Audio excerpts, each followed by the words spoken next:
It started on a Tuesday afternoon in 2014. I was 23, fresh out of college, living in my small apartment and trying to figure out my career. That's when my phone buzzed with a frantic call from my sister Emma. "Hey, can you watch the kids for just 1 hour? I have this emergency work meeting. I'll be back before dinner, I promise."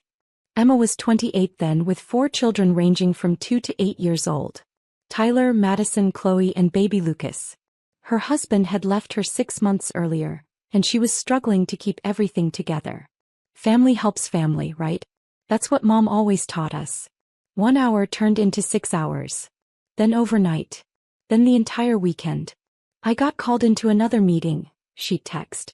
"Can you keep them until Sunday? You're so good with kids."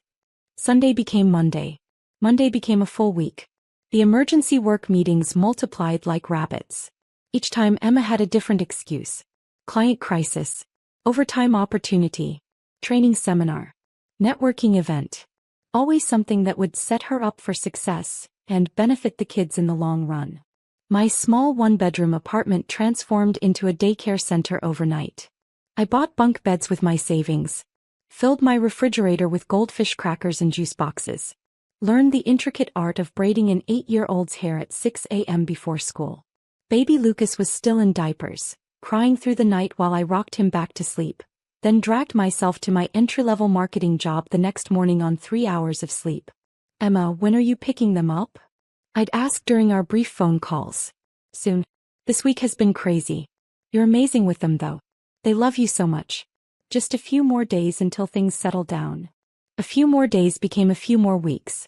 Weeks became months. Before I knew it, I was buying them school supplies, attending parent-teacher conferences, and explaining to concerned teachers why Aunt Jenny was always the one dropping them off and picking them up. Emma would visit occasionally, sweeping in like a Disney princess with arms full of toys and promises of trips to Disneyland, once work calms down. She'd stay for an hour, take selfies with the kids for her Instagram, then disappear again with another excuse about urgent business matters.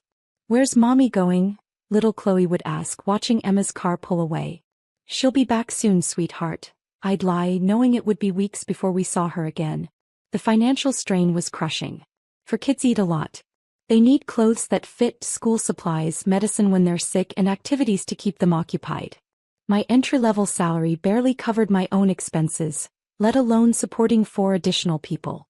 I started working freelance projects in the evenings after the kids went to bed, designing logos and websites for extra income. Family gatherings became particularly painful. Emma would show up looking refreshed and successful, talking about her thriving real estate career and new condo. She'd hug the kids and play the devoted mother role for a few hours while I sat exhausted in the corner, dark circles under my eyes.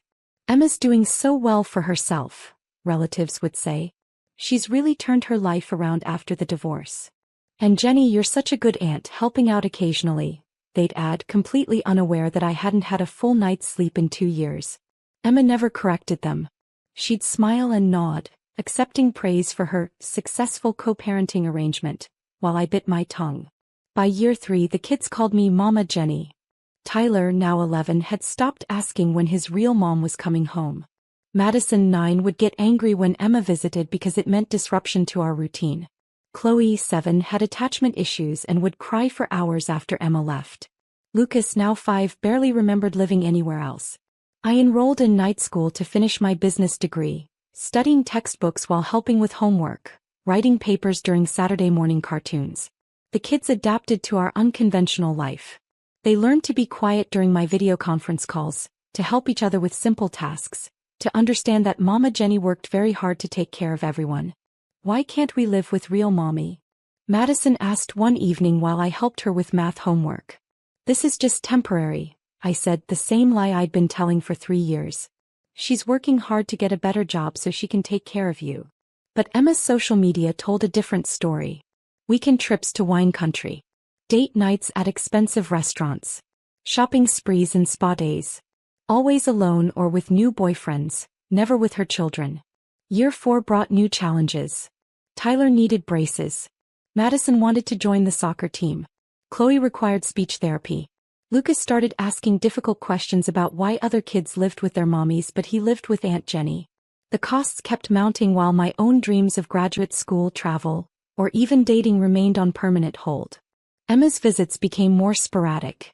Sometimes she'd go 3 months without seeing the kids, then show up unannounced expecting them to drop everything and worship her. She'd criticize my parenting choices, complain about their behavior, then leave again when the reality of actual childcare became too demanding. "You're letting them watch too much TV," she'd say during her brief visits. "You try managing 4 kids' homework, bath time and bedtime routine by yourself every single night," I'd respond. "Don't be dramatic. You know I'm grateful for the help."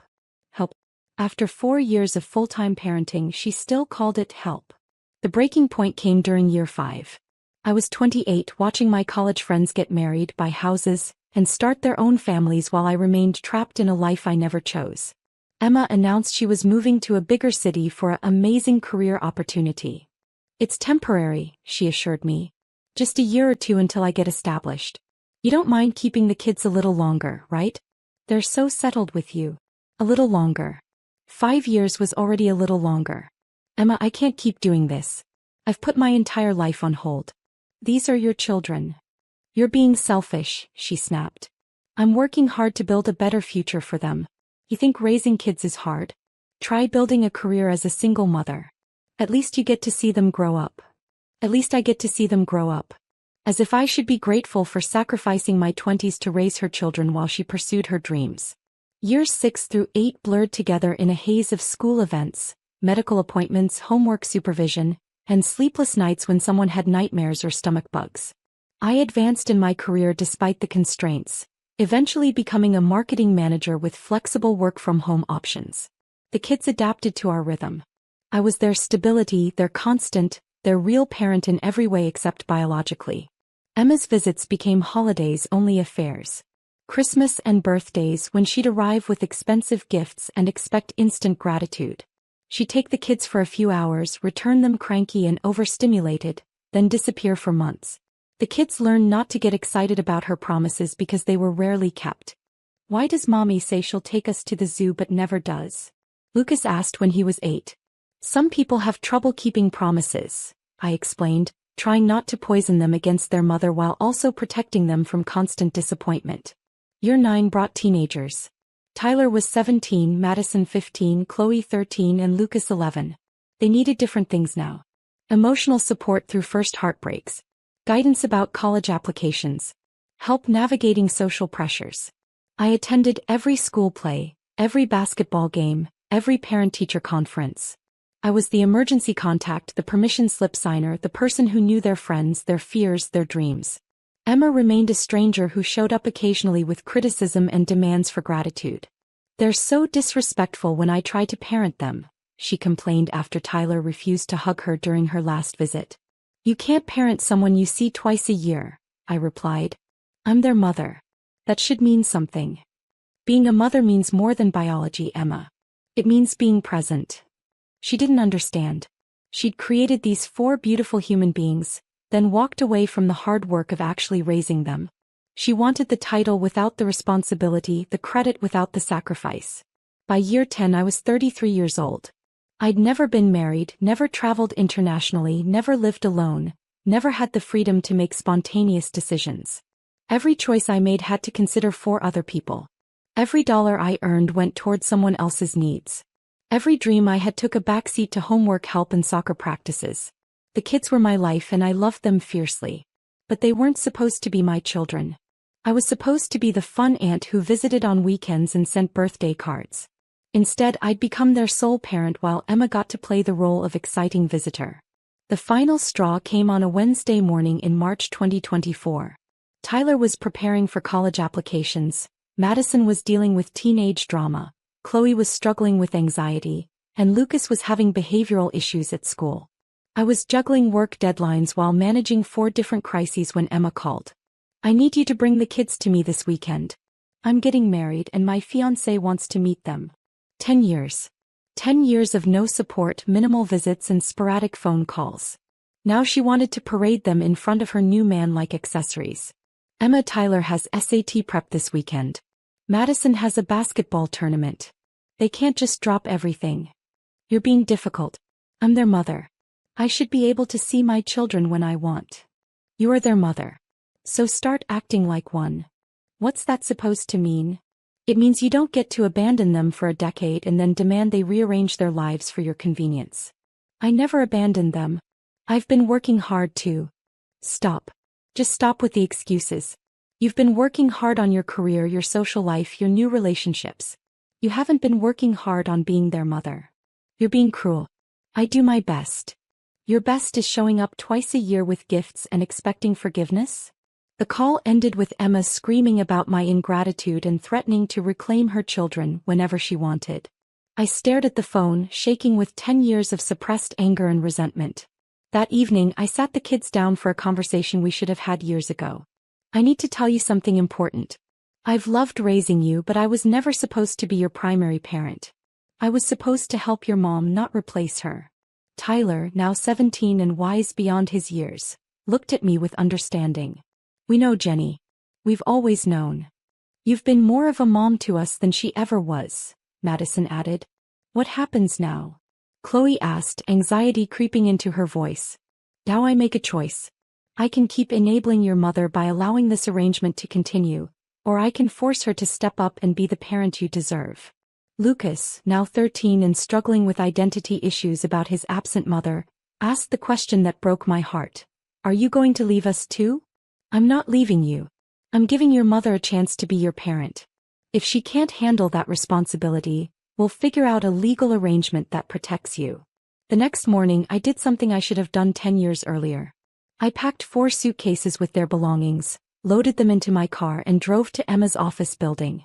She worked in commercial real estate now, making excellent money according to her social media posts. The kids were confused but trusting.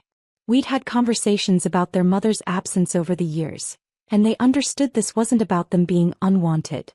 I walked into Emma's sleek office building for children in tow, and asked the receptionist to call Emma down to the lobby. She appeared 10 minutes later looking polished and professional in a designer suit. What are you doing here? Why do you have the kids? I'm returning your children, I said calmly. 10 years ago you asked me to watch them for 1 hour. I'm done watching them. They're yours now. You can't just. I can and I am. These are your children, Emma. You gave birth to them. You're legally responsible for them. I've been a free babysitter for a decade, but that ends today. Emma's face went through several emotions. Shock, anger, panic, then back to anger. You can't do this to me. I have a career. I have meetings. You have children. 4 of them. They need a parent, not an absent visitor who shows up with gifts twice a year. Tyler stepped forward, tall and mature at 17. Mom, we don't know you. You've been gone our whole lives. I haven't been gone. I've been working to provide for you. Jenny provided for us, Madison said quietly. You just showed up sometimes. Emma looked around the lobby, realizing her co-workers were witnessing this scene. Her professional image was cracking in real time. Fine, she said through gritted teeth. But this is temporary. When you realize how hard it actually is, don't come crying to me. I've known how hard it is for 10 years, I replied. The difference is I didn't run away from it. I hugged each child, promising to stay in their lives but explaining that their mother needed to step up now. Tyler understood. Madison was worried but supportive. Chloe cried but knew this was necessary. Lucas was scared but trusted that I wouldn't abandon them completely. I handed Emma the car seats, diaper bag which I still kept for emergencies, and a folder containing 10 years of medical records, school information and documentation she'd never bothered to maintain. Their pediatrician is Dr. Martinez. Tyler has a nut allergy. Madison is lactose intolerant. Chloe has anxiety and sees Dr. Peterson on Thursdays. Lucas needs structure and consistent bedtimes. All the information is in this folder. Emma stared at the folder like it was written in a foreign language. I walked away, got in my car and drove home to my empty apartment for the first time in 10 years. The calls started within hours. They won't stop crying. Lucas wet the bed and I don't know what to do. Madison says she hates me. Tyler locked himself in his room. I didn't answer. For 10 years I'd enabled Emma's abandonment by making it consequence-free. Every time she walked away I was there to catch the pieces. Every time she made promises she couldn't keep, I was there to manage the disappointment. Every time her children needed a parent, I filled that role while she played the part of successful career woman. No more. 3 days later, Emma showed up at my apartment looking haggard and desperate. I can't do this. You have to take them back. No. Please. I'm not good at this. I don't know how to be a mother. You learn. The same way I learned 10 years ago when you dumped them on me.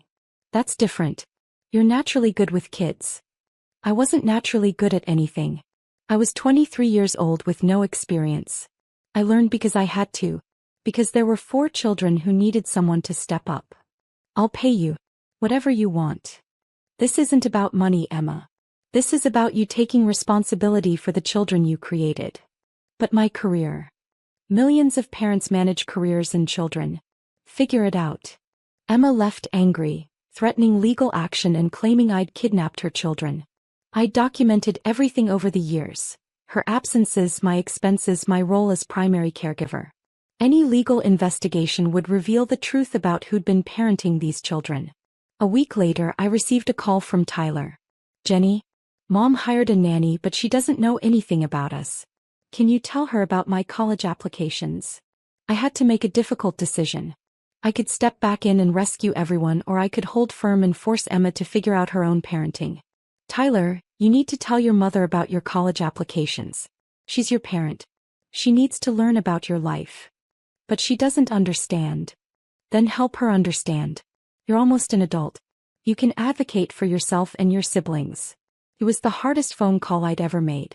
Every instinct screamed at me to fix everything, to swoop in and solve their problems. But 10 years of enabling had to end somewhere. Over the following months, I received updates through social media and occasional calls. Emma struggled initially, hiring and firing 3 different nannies. She had to reduce her work hours. She missed important business trips. Her social life disappeared under the weight of actual parenting responsibilities. But slowly something shifted. She started attending Tyler's basketball games. She learned about Madison's friend drama. She figured out how to help Chloe with her anxiety. She discovered that Lucas needed consistency and patience, not expensive gifts. The transformation wasn't instant or perfect. Emma made mistakes, lost her temper, and called me crying more times than I could count. But she was finally learning what I'd known for 10 years. Being a parent means showing up every day, not just when it's convenient. 6 months later, I met them for dinner. The kids looked healthier, more relaxed. They were still adjusting to having their actual mother present, but the panic and confusion had been replaced with cautious hope. Emma looked exhausted but different. More grounded. More present. I never realized, she said quietly while the kids played at a nearby arcade. I thought providing money was enough. I thought someone else could handle the daily stuff while I built a career. Parenting is the daily stuff, I replied. I wasted so much time. They grew up without me. You can't change the past. But you can be present for their future. She nodded, tears in her eyes. Thank you for forcing me to step up. I hated you for months, but thank you. As I drove home that night to my quiet apartment, I reflected on the past 10 years. I'd sacrificed my 20s to raise children who weren't mine. I'd missed opportunities, relationships, and experiences that I could never get back. But I'd also helped 4 amazing humans become the people they were meant to be. I'd given them stability during the most formative years of their lives. And finally, I'd forced their mother to become the parent they deserved. The kids still call me Mama Jenny. I'm still involved in their lives, but now as the aunt I was always supposed to be.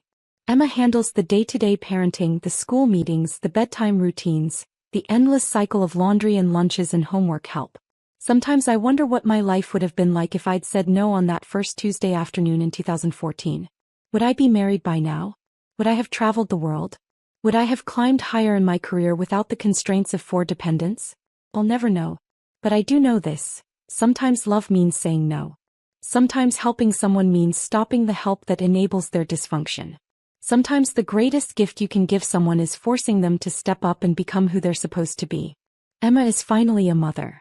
Tyler is heading to college with his actual parents' support. Madison, Chloe, and Lucas have the stability they always deserved.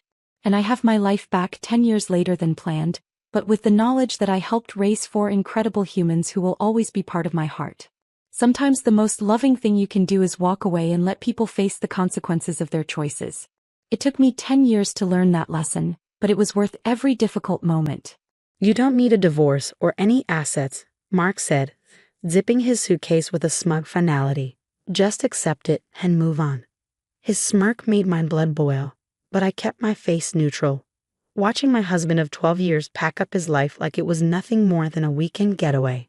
I'm Olivia Barrett, 35, and at this moment, I was watching my marriage unravel in the bedroom we once dreamed in, while his 20-year-old girlfriend waited in a car outside.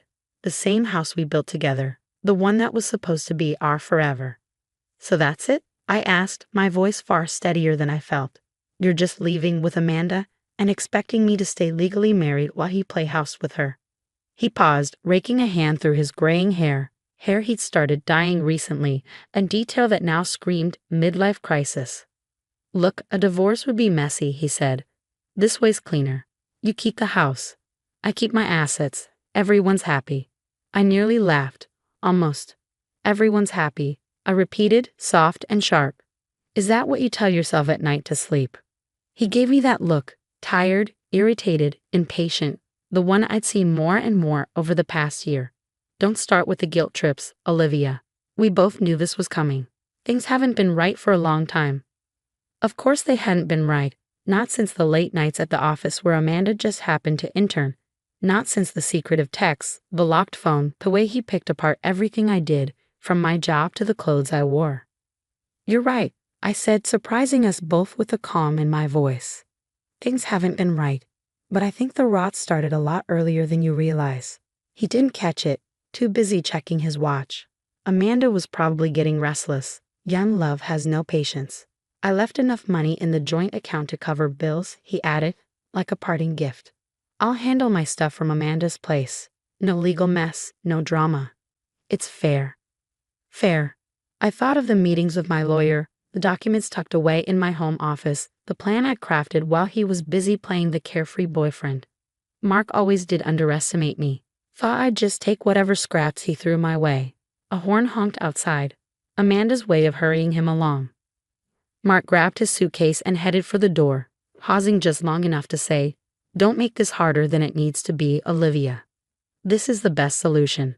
I followed him to the front door, where the rest of his bags sat waiting.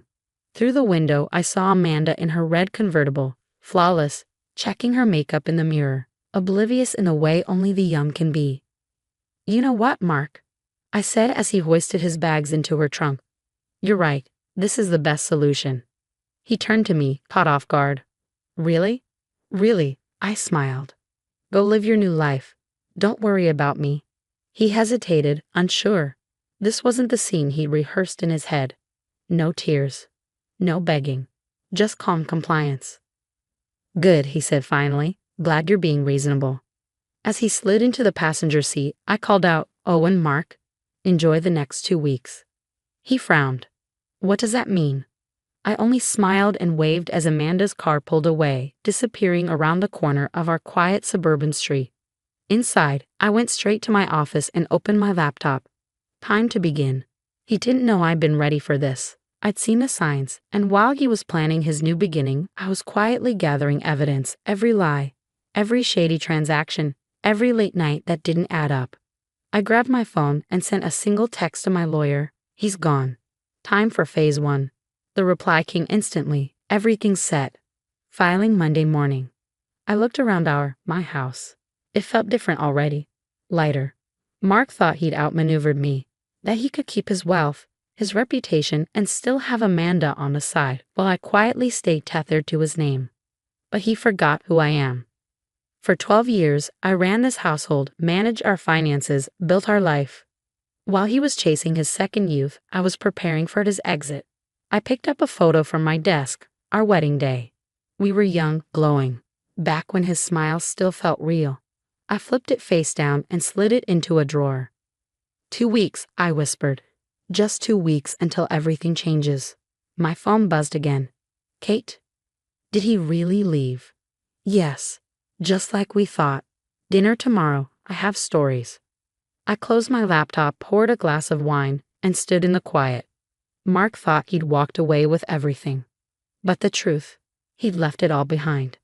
I raised my glass to the silence, to the space he no longer filled. Here's to new beginnings.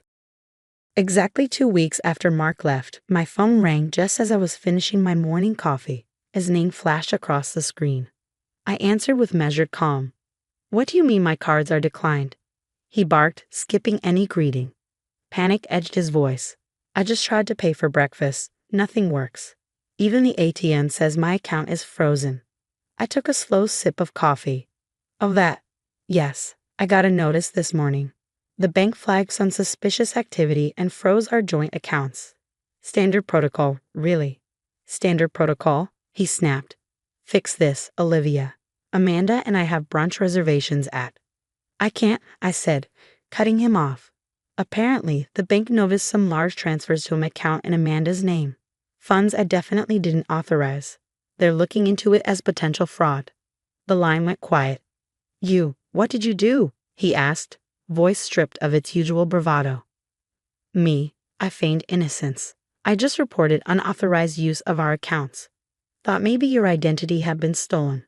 Surely you wouldn't use marital funds to bankroll your affair, right?"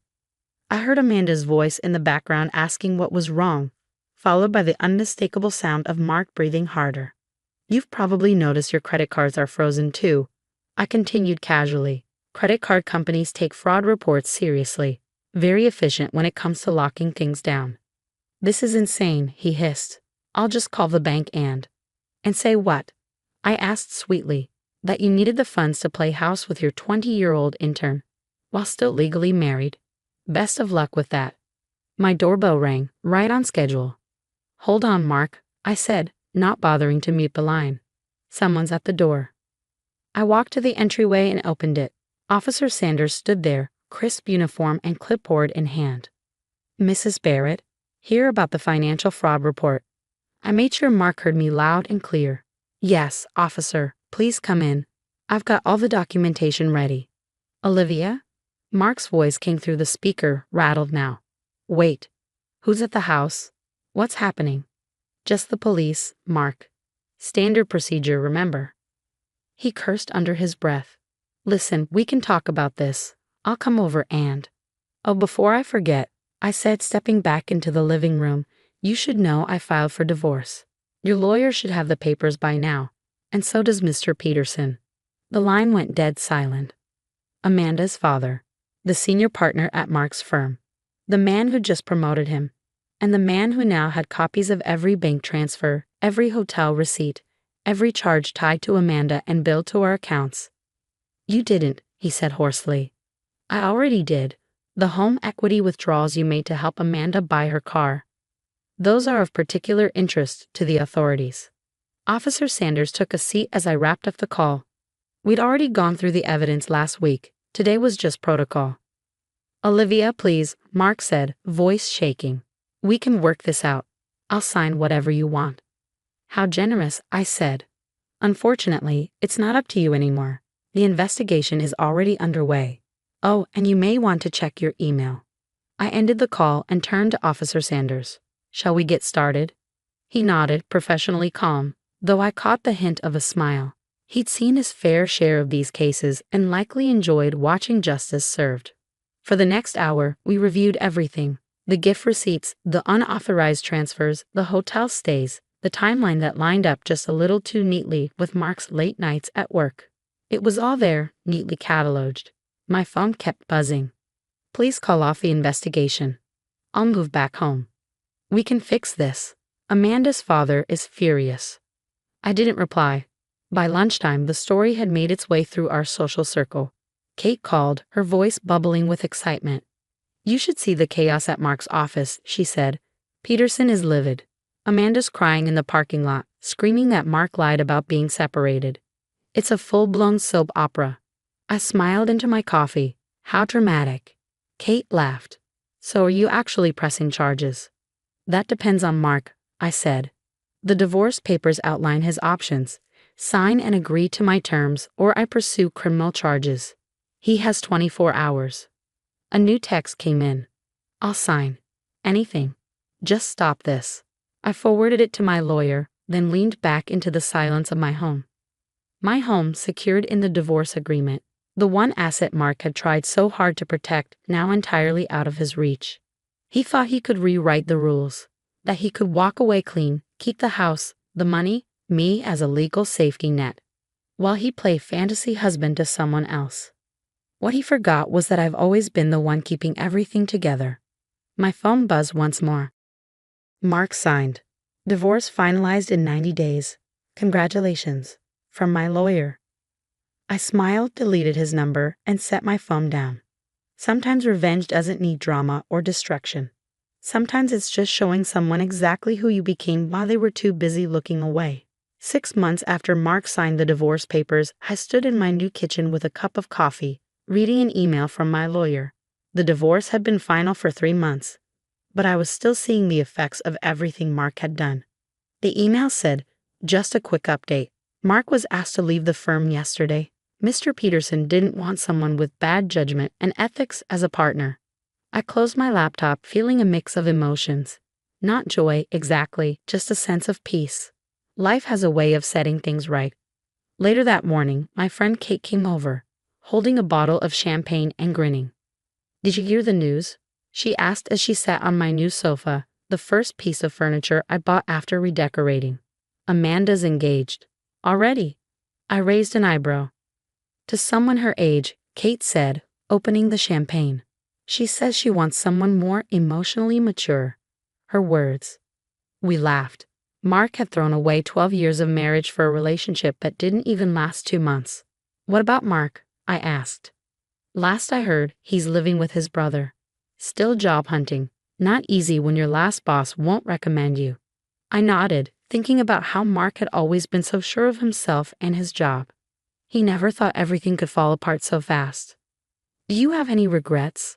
Kate asked. I paused. Not about reporting his fraud, and not about ending the marriage. Sometimes I feel sad that someone I love changed so much. Or maybe, Kate said gently, he was always that way, and you just didn't see it. She might have been right. There were signs, his little insults, how he ignored my achievements, his need to always be admired. But I had been too loyal to see clearly. My phone buzzed. A text from my neighbor Susan. "You won't believe who just drove by your house." I could guess. Mark. 3rd time this week. Should I be worried? "No," I replied. "He's just realizing what he lost." That afternoon, I walked through my home now. Every room had been redone to match my style. The dark, heavy furniture Mark liked was gone. I'd replaced it with bright, airy pieces that made me feel calm and free. His old office? I'd turned it into a yoga room, a quiet space for me to relax and heal. The walls that once showed off his business awards now held art I'd bought during my travels, something I'd always wanted to do but never did for his sake. The doorbell rang, and for a second, I froze. But it wasn't Mark. It was Sarah from my divorce support group, dropping off materials for our next meeting. I'd started attending the group 3 months ago and now helped other women going through the same pain I once felt. "The room's ready for tomorrow's meeting," I told her as I showed her into the old dining room. Now a warm and welcoming space for our sessions. "You're amazing," Sarah said, looking around. 6 months ago, you were heartbroken.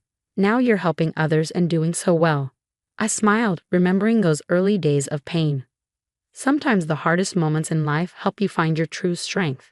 That evening, I sat on the porch, watching the sunset, when another email from my lawyer came in. Mark had tried to undo the divorce terms, saying I pressured him into signing. The judge said no. I archived the email and didn't respond. Mark's attempts to twist the story didn't matter anymore. He had wanted to keep me legally tied to him while living another life. But in the end, it was his choices that set me free. Then my phone buzzed again. A message from an unknown number. "Mark, I miss you. I made a mistake. Can we talk?" I deleted the message and blocked the number. Some stories are better left in the past. I looked out at the garden where spring flowers were starting to bloom. I felt peaceful. The woman Mark left behind no longer existed. In her place was someone stronger, someone who had grown, healed, and built a new life from the ground up. I opened my journal and wrote my last words about Mark. "Thank you for underestimating me. You helped me see I should never underestimate myself again." Tomorrow would bring new adventures, new goals, and maybe even new love. But tonight, I sat in the quiet of my new life, smiling. The sun set on another beautiful day, and I didn't look back. "You don't belong here." Aunt Patricia's voice sliced through the balmy evening like a cold blade. "This is a celebration for people who've made something of themselves, not for charity cases." She stood firm in the grand doorway of her mansion, bearing my entry to Grandma Rose's 80th birthday party. Behind her, fairy lights shimmered across marble walls and expensive floral arrangements, casting sharp shadows over her Botox-sculpted face. Her sneer gleamed, equal parts disdain and satisfaction. "My name is Dr. Olivia Chen, and at 32, I had just been named Chief of Surgery at Metropolitan General. But to my family, I was still the black sheep, the idealistic medical student who'd rejected the family's gilded path for a calling that wasn't defined by profit margins or cocktail parties. "I only came to wish Grandma a happy birthday," I said, steadying my voice. In my hand was a soft gift bag, suddenly weightier than it should have been. Inside was a shawl I'd hand-knit during midnight breaks between surgeries, a delicate piece of sky-blue warmth in Grandma's favorite color. "Let me guess," came my cousin Madison's voice, syrupy and cruel. She stepped into view, a vision of luxury in her tailored designer gown. "Another one of your little handmade things? That's sweet. Embarrassing, but sweet." She adjusted her diamond bracelet so the gems caught the light, her smirk glowing brighter than the fairy lights.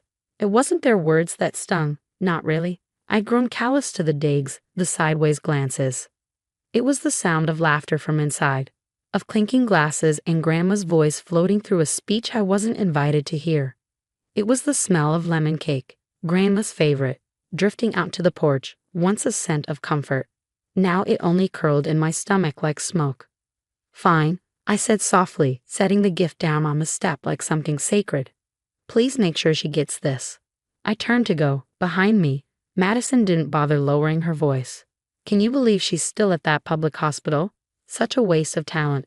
No wonder Uncle James barely acknowledges her anymore." Uncle James, the family's star physician, my father's brother, the man who ran the prestigious Chen Medical Group, where every doctor in our family conveniently found a position, if they played by his rules. He'd offered me a role once. It came with a salary and a cage. I slid into my old Honda Civic, its engine humming with familiarity. I could afford something newer now, sleeker, but every spare dollar had gone toward something bigger. A dream. One they knew nothing about. As I pulled away, a black Mercedes glided past in the opposite direction. My father's car. His eyes didn't even flicker toward me.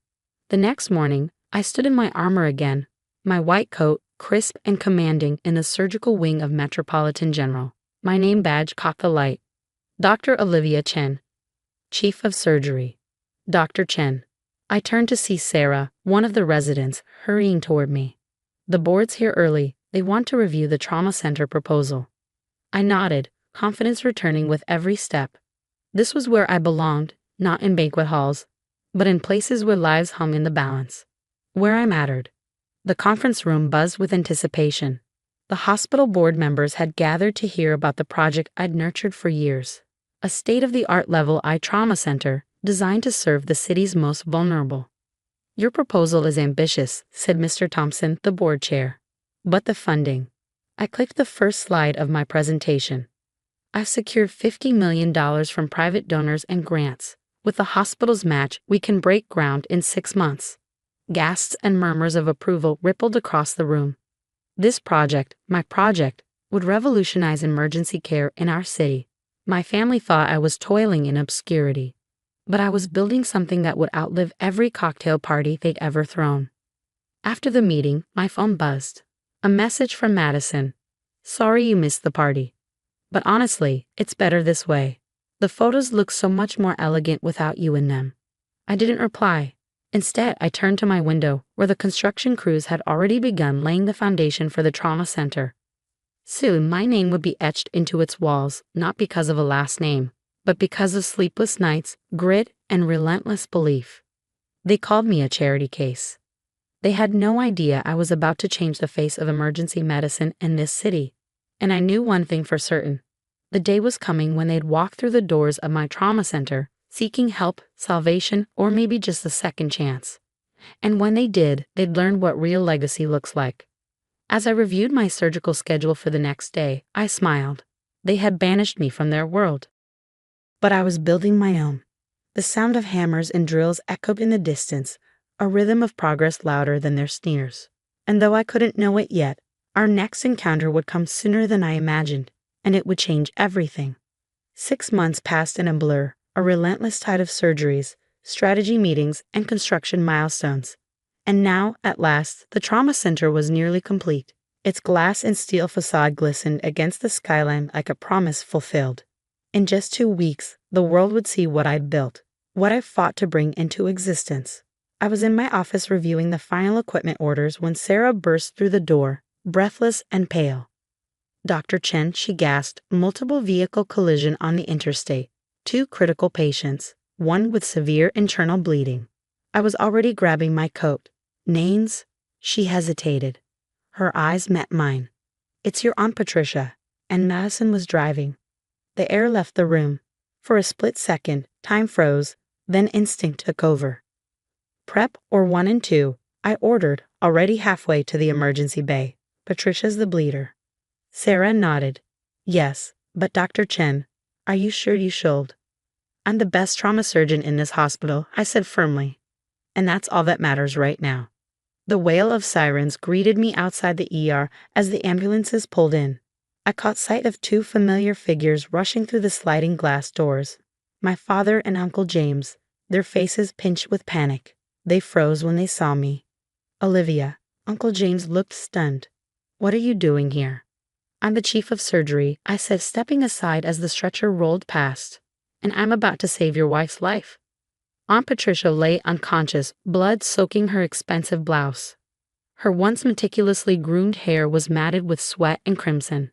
Behind her, Madison thrashed on her gurney, mascara streaked and voice shrill. "We can't be here," she wailed. "This is a public hospital. Daddy, do something."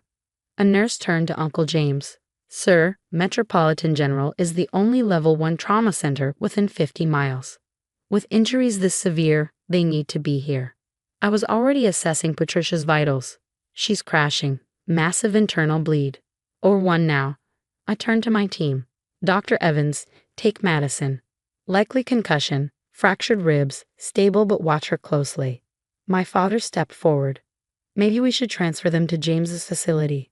"They won't survive the transfer," I cut in sharply. "Either get out of my way or go sit in the family room. I have work to do."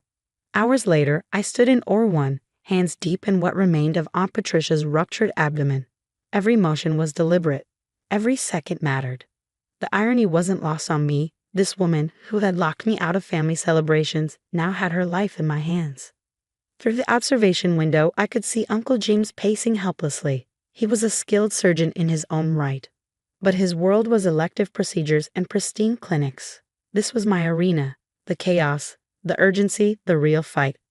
Pressures dropping. A nurse called out. "More suction." I snapped. "I see the bleeder. Clamp." We worked for another 2 hours, the aura tense ballet of controlled chaos. When I finally stepped back, sweat clinging to my neck beneath the surgical cap, I nodded. "Close her up. She's going to make it." In the surgical waiting room, my family sat rigid among strangers. Designer clothes at odds with the battered plastic chairs and vending machines. When I entered, Uncle James shot to his feet. "Patricia." "The surgery was successful," I said, my voice steady and professional. "She lost a lot of blood and we had to remove her spleen, but she's stable. Madison's injuries are minor. Concussion, 2 broken ribs. She'll be fine." They exhaled, relief hitting them like a wave. My father opened his mouth to speak. "Olivia."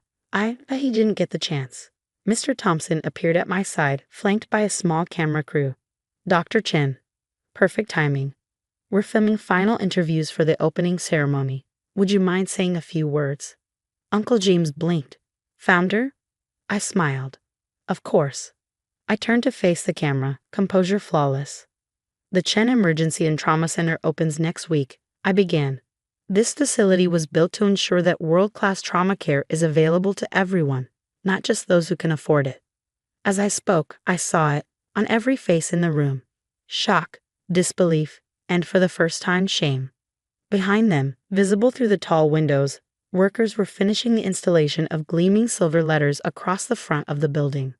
CHEN Emergency and Chire Center. They'd once called me a charity case, laughed at my choices, locked me out. And yet here we were, their lives saved, their reputations preserved because of the very place they'd mocked, the place I had built. But none of this had been for them. It was for every life yet to be saved, every child, mother, and father who couldn't afford glossy clinics or country club referrals. I hadn't just built a trauma center. I built a legacy. And little did they know, this was just the beginning. The morning of the trauma center's opening ceremony dawned bright and clear. I stood in my office, adjusting my suit and looking out at the crowd gathering below. Reporters, medical professionals, and city officials mingled with hospital staff and board members. In the front row, surprisingly, sat Grandma Rose in her wheelchair, a familiar blue shawl draped around her shoulders. She'd been released from Aunt Patricia's recovery room just long enough to attend. My heart warmed seeing her wearing the gift they'd once mocked me for giving. Dr. Chin. Sarah poked her head in. It's time. Walking onto the stage, I felt years of hard work culminating in this moment. The cameras flashed as Mr. Thompson introduced me, his voice filled with pride. Dr. Olivia Chen didn't just envision a trauma center, he announced. She created a beacon of hope for our community. Through her dedication and brilliant fundraising efforts, she's transformed Metropolitan General into a world-class facility. As I stepped up to the podium, I caught sight of my family scattered throughout the audience. Aunt Patricia, still recovering but insisting on attending, sat pale but alert. Madison beside her, arm in a sling, looking anywhere but at me. Uncle James and my father stood in the back, their usual confidence notably absent. When I chose to work at Metropolitan General, many people questioned my decision. They saw a public hospital as beneath their standards, but I saw an opportunity to make a real difference. I paused, meeting my father's eyes in the crowd. This trauma center isn't about prestige or profit. It's about ensuring that everyone, regardless of their status or wealth, has access to life-saving care when they need it most. Sometimes life's most important moments come when we least expect them, and where we least expect to find them. After the ceremony, as the crowd mingled over champagne and hors d'oeuvres, Grandma Rose wheeled herself over to me. My brilliant girl, she said, taking my hand. I always knew you were special. I'm so sorry about the birthday party. Patricia told me you never showed up. They didn't tell you the truth, did they? I asked gently. No, she sighed. But I've learned a lot these past few weeks. Patricia told me everything from her hospital bed, about how they treated you, about how you saved her life anyway.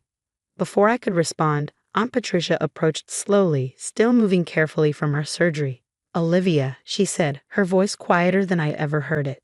I need to say something. When I was lying there in that car, bleeding and scared, all I could think was, please let someone help us. And then I saw you, and despite everything, you did. She took a shaky breath. I've never been more wrong about anyone in my life. One by one, my family members approached.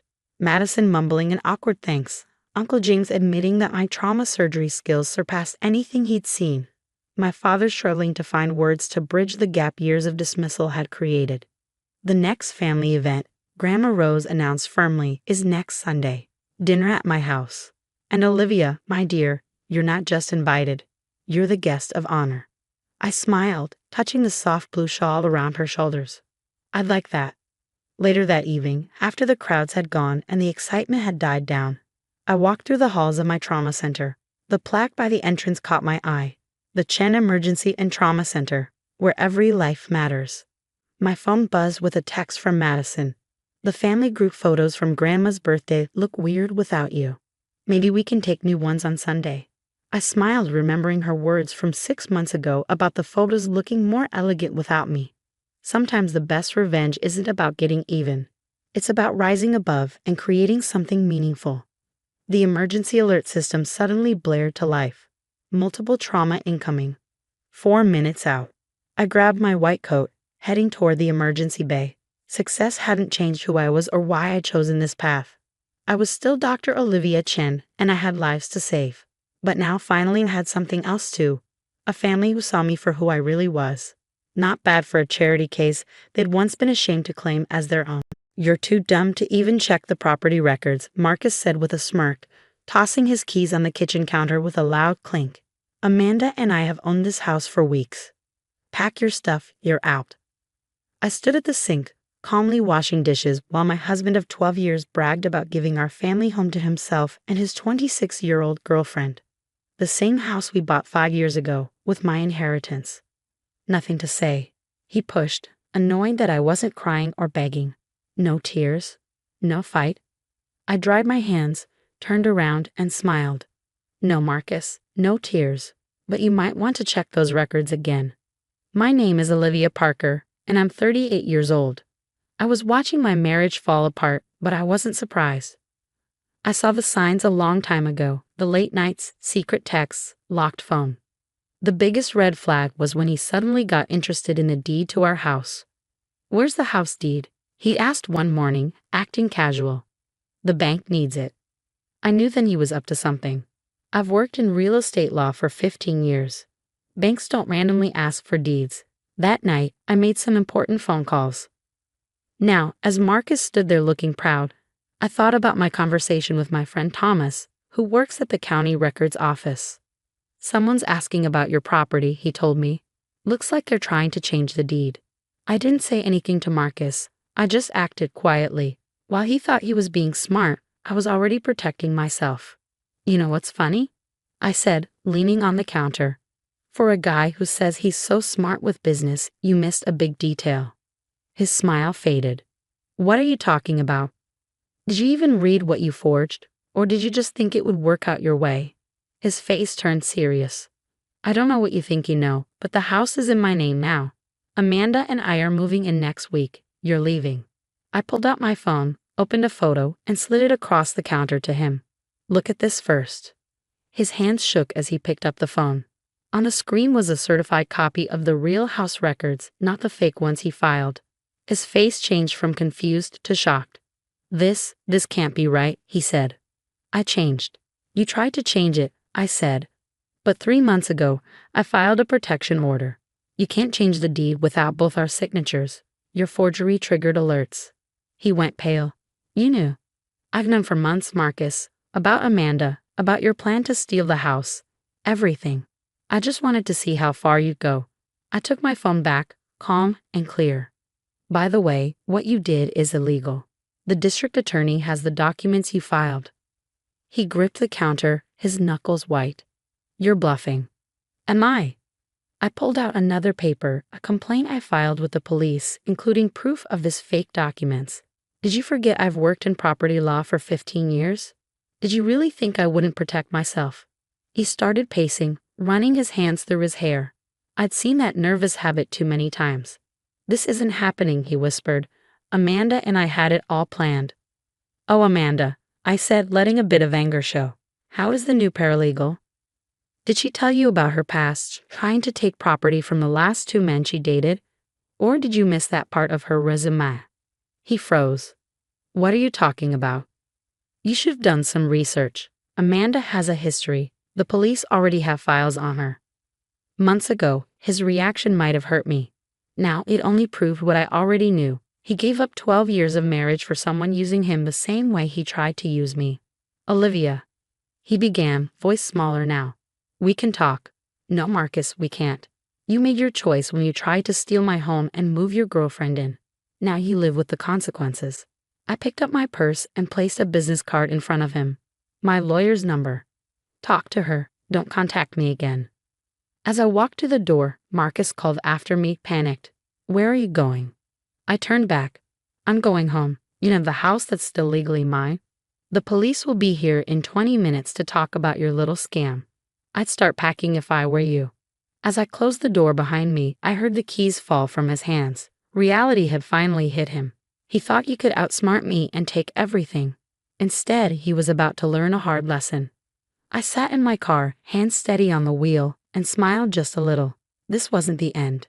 It was the beginning of Marcus's downfall. And I was ready. The next morning, I sat across from my lawyer, Sophia Martinez, reviewing the evidence against Marcus. The conference room table was covered with documents, property records, bank statements, and screenshots of Marcus's attempts to modify the deed. The DA's office is taking this very seriously, Sophia said, sorting through some papers. Attempted property fraud, forgery, illegal transfer of assets. Marcus is looking at significant charges. I nodded, watching the city skyline through the office windows. The police had arrived at the house last night exactly when I said they would. Marcus, still in shock, had barely managed to string together coherent responses to their questions. They'd taken him in for questioning, and according to Sophia, he'd spent the night trying to contact Amanda. Has she responded to any of his calls? I asked, though I already knew the answer. Sophia shook her head, a knowing smile on her face. Amanda disappeared the moment she heard about the police involvement. Apparently, she's done this before. Gets involved with wealthy married men, encourages them to transfer property to her name, then vanishes when things get complicated. And Marcus fell for it completely, I said, feeling a mix of pity and satisfaction. He really thought he could just push me aside and start a new life with her. My phone buzzed. Another message from Marcus's sister, Emma. Unlike the rest of his family, who'd immediately taken his side, Emma had reached out to offer support. Just saw Marcus, her text read. He's a mess. Keeps saying he didn't know Amanda's history. Mom's furious that he's ruined the family name. I set the phone aside as Sophia pulled out another document. Marcus's lawyer called this morning, she said. They want to discuss a settlement. Already? I raised an eyebrow. That was fast. They know they don't have a leg to stand on. The evidence is overwhelming, and with Amanda's history coming to light, they're desperate to minimize the damage. I thought about the past few months, all the nights I'd spent gathering evidence, documenting every suspicious move, preparing for this moment. Marcus had been so focused on his affair that he hadn't noticed his wife quietly building an ironclad case against him. What are they offering? I asked. Sophia handed me the proposal. He'll plead guilty to a lesser charge, agree to a divorce settlement heavily in your favor, and make a public statement taking full responsibility. And in return, we don't pursue maximum charges and we keep Amanda's name out of the public record. I almost laughed. Even now, Marcus was trying to protect his mistress, not realizing she was probably halfway across the country by now, looking for her next target. Tell them no deal, I said firmly. Marcus didn't just try to steal my house. He betrayed every promise he ever made to me. I want him to face the full consequences. Sophia nodded, looking pleased. I thought you might say that. The DA's office is ready to proceed with all charges. Just then, my phone buzzed again, this time with a news alert. My stomach tightened as I read the headline. Prominent business executive arrested for property fraud. There was Marcus's company photo right next to an article detailing his attempted theft and relationship with a known fraudster. Well, Sophia said, reading over my shoulder, I guess the story's out now. The rest of the day passed in a blur of meetings and phone calls. Marcus's company placed him on immediate leave pending investigation. His carefully cultivated reputation was crumbling, and the whispers about Amanda's history were spreading through their social circle like wildfire. That evening, as I drove home, I passed by our favorite restaurant, the place where Marcus had proposed 12 years ago. I thought about the young, ambitious man I'd fallen in love with, and wondered when he turned into someone capable of such calculated betrayal. My phone rang through the car's Bluetooth. It was Emma again. Marcus tried to access your joint accounts, she said without preamble. He's panicking, Olivia. Says Amanda isn't returning his calls, and his lawyer's telling him he could face serious jail time. He should have thought about that before he tried to steal my house. I replied, pulling into my driveway. I know, Emma sighed. I never thought you'd do something like this. Mom's talking about canceling the annual family Christmas party. Said she can't face the neighbors after this scandal. After saying goodbye to Emma, I sat in my car for a moment, looking at the house Marcus had tried to take from me. The home we'd chosen together, the one I bought with money my grandmother left me. He'd been so certain I wouldn't fight back, so convinced of his own cleverness. My phone buzzed one last time, a text from an unknown number. Olivia, please. We need to talk. I can explain everything. Marcus, probably using a friend's phone since I blocked his number. I deleted the message without responding. There would be plenty of time for talking in court, where Marcus would have to explain his actions not just to me, but to a judge. For now, I had a house to redecorate and a new life to plan. One that didn't include a husband who thought he could discard me like yesterday's news. The security lights clicked on as I walked to my front door, illuminating the path ahead. Tomorrow would bring more challenges, more legal meetings, more revelations about Marcus's betrayal. But for tonight, I was home, safe in the knowledge that I protected what was mine. And somewhere out there, Marcus was finally learning that some lessons come at a very high price. 6 months after Marcus's failed attempt to steal our house, I sat in a courtroom watching him receive his sentence. The judge, a stern-faced woman in her 60s, looked down at him with clear disapproval. "Mr. Parker, attempting to fraudulently transfer property and forging your wife's signature are serious offenses," she stated firmly. "The fact that you did this to benefit a known confidence artist makes your actions even more egregious." Marcus stood there in his now ill-fitting suit, a shadow of the confident man who'd once sneered at me in our kitchen. His lawyer had advised him to show remorse, but the damage was already done. 2 years probation, significant fines, and mandatory restitution, the judge announced. "You're fortunate your wife's evidence prevented the property transfer from being completed, or you'd be facing considerably more time." I felt a gentle squeeze on my hand. Emma sat beside me, having chosen to support me over her brother. She'd been my rock throughout the proceedings, especially after the full story of Amanda's past emerged. As it turned out, Amanda had successfully scammed 2 other married men before Marcus, convincing them to transfer property to her name before disappearing with whatever assets she could liquidate. She was now facing her own legal troubles in another state. Outside the courthouse, reporters gathered, eager to cover the fall of a once-respected businessman. Marcus hurried past them, head down, while his mother shielded him from cameras. The family name he'd been so proud of was now associated with fraud and scandal. "Olivia," Emma called as I headed to my car. "Wait up." I turned to see her jogging toward me, her heels clicking on the pavement. "Mom wants to know if you'll still come to Thanksgiving this year," she said, slightly breathless. She says she was wrong about everything. "About you, about Marcus." I smiled gently. "Tell her I'll think about it." The family dynamics had shifted dramatically since Marcus's arrest. His mother, who'd once treated me with thinly veiled disdain, now couldn't stop praising my strength and dignity to anyone who would listen. That evening, I hosted a small dinner party at my house, decorated exactly as I wanted it now. Sophia, my lawyer, raised her glass in a toast. "To new beginnings," she said, "and to women who don't let anyone push them around." As we chatted and laughed, my phone lit up with a text from an unknown number. "Marcus, using yet another borrowed phone. I lost everything because of you." I showed the message to Sophia, who shook her head in disbelief. "He still doesn't get it, does he? He lost everything because of his own choices." I deleted the message without responding. Marcus had spent months blaming me, Amanda, his family, everyone except himself, for his downfall. Meanwhile, I'd rebuilt my life, redecorated my home, and even started dating again, much to Marcus's evident distress when he heard about it through family gossip. The doorbell rang. A delivery from the courthouse.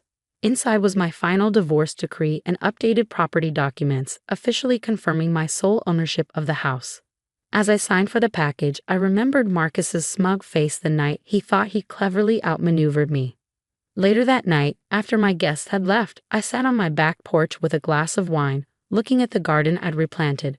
The old roses Marcus had insisted on were gone, replaced by vibrant wildflowers that made me smile every morning.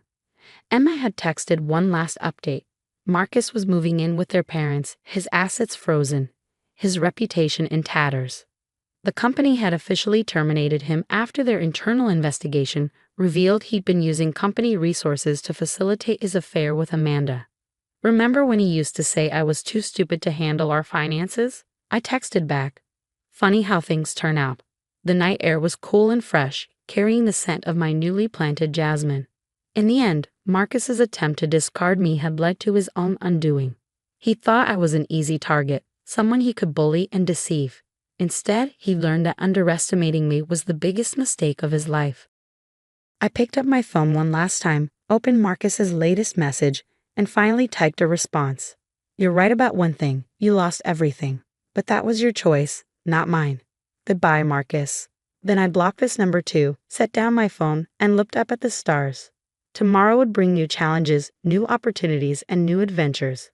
But for tonight, I was content knowing that I'd not only survived Marcus's betrayal, I'd emerged stronger, wiser, and completely free of his attempts to control me. The house lights glowed warmly behind me, reflecting off the windows that had witnessed both the end of my marriage and the beginning of my new life. Marcus had tried to take everything from me, but in the end, he'd only succeeded in showing me exactly how strong I could be. Sometimes I realize losing someone who doesn't value you is the greatest gain of all.